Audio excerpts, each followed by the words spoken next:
على هذه الأرض ما يستحق الحياة. على هذه الأرض سيدة الأرض، أم البدايات، أم النهايات، كانت تسمى فلسطين، صارت تسمى فلسطين. سيدتي أستحق لأنك سيدتي، أستحق الحياة.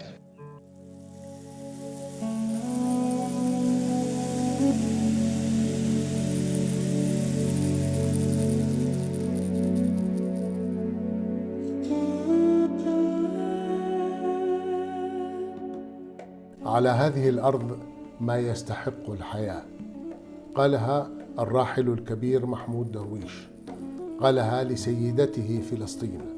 ومنذ اللحظة التي قالها صارت تلك الجملة ملكا للبشرية وتعبيرا عما يعتلج في دواخل ملايين الأرمن والكرد والسوريين واللبنانيين والأفارقة وغيرهم من أبناء شعوب قسرت على الهجرة من أرضها أو اقتلعت عنها عنوة.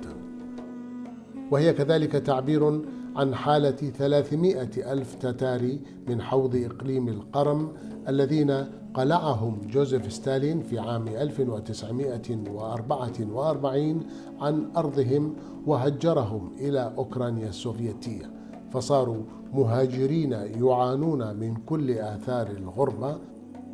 ومن ثم وبعد انهيار الاتحاد السوفيتي عادوا ليصبحوا وقودا وضحايا للحرب التي اندلعت بين حكم فلاديمير بوتين وأوكرانيا المستقلة.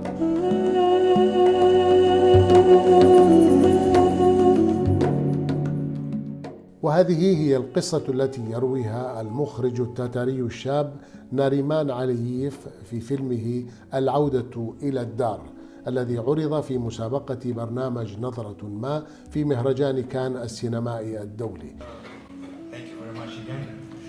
Thank you, Cannes Film Festival, for this opportunity, and Soft Regard Program and management, all of them, for the proud to be on the stage today. I feel a little bit awkward because I never thought that I would be in a tuxedo at 11 a.m., but it's okay. I never imagined that my film will be in the Debussy Theater, and Monsieur Fremont will be staying next by me, and he knows who I am, so for me it's very important, and I really appreciate it. ينطلق الفيلم من المشرحة التي ترقد فيها جثة ناظم النجد الأكبر لمصطفى الذي قتل في الحرب بين روسيا وأوكرانيا. Бекиров Мустафа Изетович. Ты пойми, сына еду хоронить. Спешу.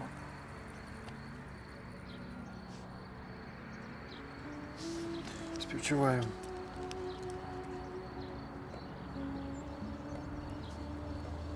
Документи на тіло де?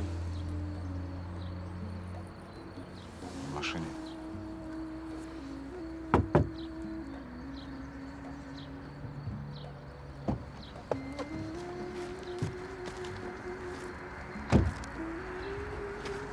Документи на тіло перевір. Idea, it was from my friend, Azerbaijan director. He told me about he want to write the script about the family who goes in somewhere far to take a body his died relative, and they have a trip to the home to bury him in the homeland. And from this concept, I start to work with the script. I asked my friend to give this idea to me. He was friendly and he said yes. And this for me was a good opportunity because from this situation, it's I can talk about the Crimean Tatars and shoot films in the main part of Ukraine, mainland part of Ukraine. So it was started like that, everything. يقرر الرجل إعادة جثة الابن القتيل إلى وطنه القرم، ولكي يتمكن من ذلك يقوم برحلة محفوفة بالمخاطر برفقة ابنه الأصغر عليم. إنها رحلة ستترك بصماتها على علاقتهما وتؤثر بعمق على مستقبل تلك العلاقة.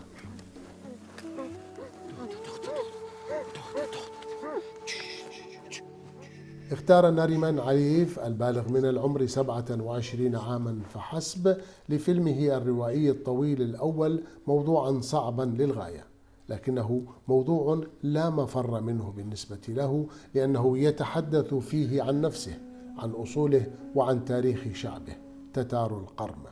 You know, it was a question around Crimean Tatars a long time, because when we was deported from the Crimea in 1944, it was deported to the Central Asia or the Siberia, and the people tried to rescue their nation, some kind of culture, tradition. So they very tried to be together. They very tried not to mix that with the weddings with the families, because it was important to that our nation will be exist. And it was still, because we're a very little nation, we're just like 300,000 lives in Crimea. For us this question is very important, to just try to save our nation. Yes, and I don't try to say something good, something bad. I try to talk about topics what bother me, and I feel they have some nerve and our society, and this mix is important for us too. Yes. إنه فيلم عن المواجهة الصعبة بين مصطفى وهو أب مصمم على إبقاء جذوره حية، وعليم الابن الثاني الذي يبدو مندمجا في الوطن الذي ولد فيه كمواطن وكطالب في جامعة أوكرانية. آصرة متشابكة ومعقدة يبرزها حضور الشخصية الثالثة الصامتة في الفيلم، وهي جثة ناظم المحمولة في صندوق السيارة.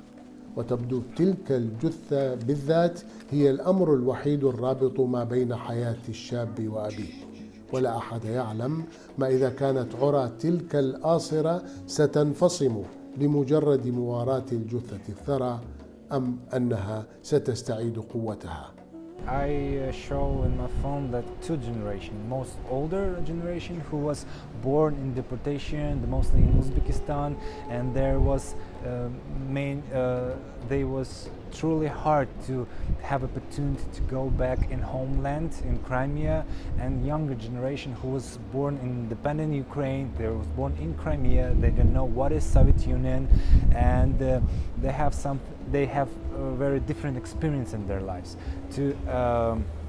That you must remember your roots, you must feel it, and you must have some situation to understand that. I don't try to say something right, something bad. I try to show that it exists, and I try between this conflict to show the more important what we have in this film, that that's roots what we have. This is our our goal, yes, and what we must to save it, what we must to leave it, because if we don't forget our past, we don't have a future. My grandfather and grandmothers was deported from the Crimea to the Uzbekistan, and there was live 50 years in another land where the Soviet Union tried to destroy them. They tried to assimilate them, and but they was struggle. They was reminded that their homeland there. This reminded they are Crimean Tatars, and this is how to say patient what they have. It's the most important, I think, so in this situation, because if we feel that we are right, we must have a patience, because if we will be just like a hands up, everything will be destroyed, and all what we have our previous generation was doing, what I was born in Crimea, will be lose it. So for us it's most important, do not give up. يتكلم الفيلم بثلاث لغات، هي لهجة القرم التتارية والأوكرانية والروسية. Even I, how I want to say, I don't know my native language, because when you're just like 8 or 9 years old, you're a little kid, you don't understand what is important for you, because every people different from you. They're speaking in a different language, they're different nation, and you don't feel it like your own. You know, it's from more grow up. You know, you start to understanding what is this to be honored to present your nation. It's a very huge day for me, very big day for me, because today the first time it's so big cinematography value will be sound my native Crimean Tatar language.